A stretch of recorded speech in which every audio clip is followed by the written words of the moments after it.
Olá, filhotes, eu sou a Wandinha, finalista dos Paranormais do SBT, e estou lançando, né, um curso maravilhoso na linha de Umbanda e passando também um pouco para vocês esse aprendizado tão simples que é a Umbanda.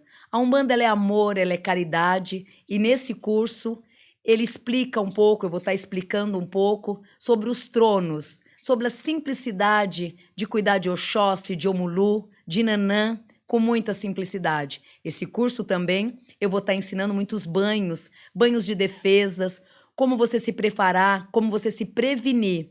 Então, um pedacinho da Umbanda para vocês.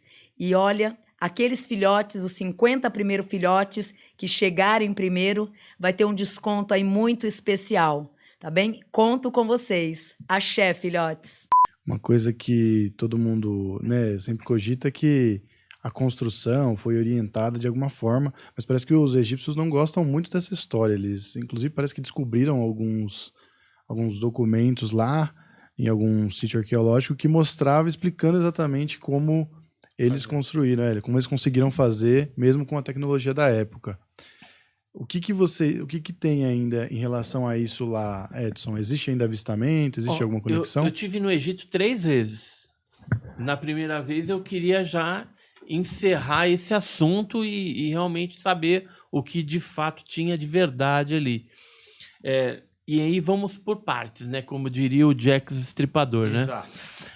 No Museu do Cairo, né, que é a capital egípcia, existe realmente esses documentos e as ferramentas utilizadas pelos engenheiros egípcios para construir a pirâmide, não só a pirâmide, mas aqueles obeliscos, né, os templos, né? Então tem toda uma explicação lógica de o porquê que era feito isso. E os engenheiros, sem sombra de dúvida, eram bem sábios e sabiam exatamente o que estavam fazendo. E essas pirâmides, na verdade, elas não são templos. A pirâmide, por exemplo, de Quefren, de Miquerinos, né, e a Quéops, essa aí é a Quéops, inclusive, elas são túmulos funerários do faraó, que na crença egípcia eles eram o próprio Deus na Terra. Então, os egípcios... Tem gente que fica pensando, foi o povo judeu, escravo, que construiu pirâmide. Não. Eles podem ter até ajudado em alguma coisa, algum templo, porque essas pirâmides já eram bem mais antigas, né? E por quem foi feito isso, então? Pelos próprios egípcios, porque eles acreditavam que estavam fazendo um local funerário para o próprio Deus na Terra. E não era só a questão de crença, porque os celeiros do faraó eram abastecidos de alimento. Toda a área do Rio Nilo, onde tinha as enchentes ali, tinha as plantações, era geralmente do próprio faraó. Então, aquelas colheitas, ele reservava isso em alguns locais, e essa comida também era dada como pagamento para esse trabalho que eles faziam. Como que era feita as pirâmides? Era o extraterrestre que fazia? Não.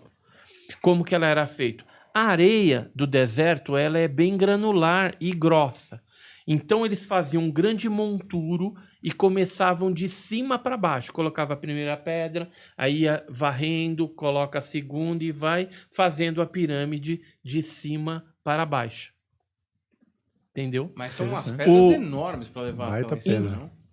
Não, era arrastado, né, pela... Aí é força braçal mesmo, rolado, para chegar lá em cima. Só que depois, de cima para baixo, fica tudo muito mais fácil e você vai varrendo. Os obeliscos, como que eles faziam? Eles traziam, por exemplo, vamos supor que isso aqui é um obelisco. Eles traziam pelo Rio Nilo, tanto é que se você mergulhar lá, você vai encontrar alguns que afundaram, virou, não deu certo, né? Acabou naufragando ali a barcaça e não chegou no lugar que tinha que chegar. Mas aí, chegando no local, eles rolavam, eles calçavam aquele obelisco bem no meio e começavam a cavar a terra, que você não precisa nem de ferramenta. Com a própria mão ali sai facinho. Até que o negócio ia virando, tum, caiu. Aí você joga a terrinha assim, pronto, tá em pé lá. Não precisava de nenhum guindaste para... É lógico que aquele negócio é pesado, mas tinha os esquemas que estão descritos ali nos papiros, né, egípcios e tudo mais. Essa esfinge que a gente está vendo aí, ela tinha um escrito nela, decifra-me ou Te devoro. ou devoro-te, né? Ou te devoro, ou devoro-te.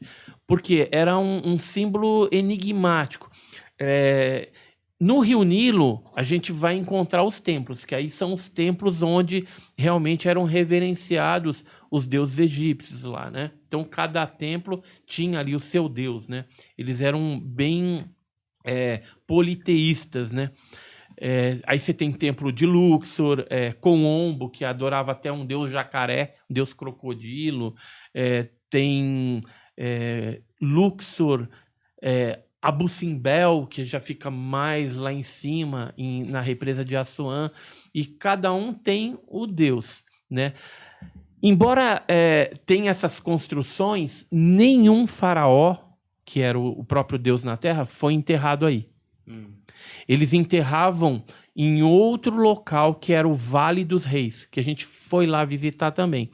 Então, cada divindade ali tinha um lugarzinho. Então, tem a tumba ali do Ramsés II, Ramsés VI, tem do Tutankhamon, que foi descoberto. Não era aí. Isso era mais para impactar os outros povos, né? Porque quando chegava no Egito via aquela coisa imponente, então mostrava o poder mesmo do povo egípcio. Napoleão subindo em cima da Isso, esfinge. O nariz da esfinge foi mutilado por Napoleão, né? Durante a guerra lá da França, quando veio para aí, para justamente macular o brio, né? O orgulho do povo egípcio, né? Então foi com esse propósito aí. E até hoje não acharam, pelo menos dizem que não, qual é a entrada da esfinge, porque tem uma entrada secreta para chegar. Uns falavam que era na cabeça, né? Mas se acharam também porque diziam que tinha algum tesouro ali escondido, né? Independente de ser um túmulo funerário, de ter as suas explicações, a gente tem um fenômeno ufológico ocorrendo, vez ou outra, aí, não é muito comum no Cairo, na cidade do Cairo, mas se você pegar documentos antigos de trabalhadores, eu tenho um documento de 1800 e pouco, 1890, eu não lembro a data certinha, mas um egiptólogo contou enquanto eles estavam fazendo escavações, que viram OVNIs lá também. Né, próximo a essa região aí. Então, vez ou outra aparece. Embora a região mais de incidência ufológica no Egito é a Península de Santa Catarina, que é onde fica o Monte Sinai. Então, o Monte Sinai é o lugar onde aparece mais OVNI, lá no Egito. Né, o que o Monte Sinai faz parte do Egito.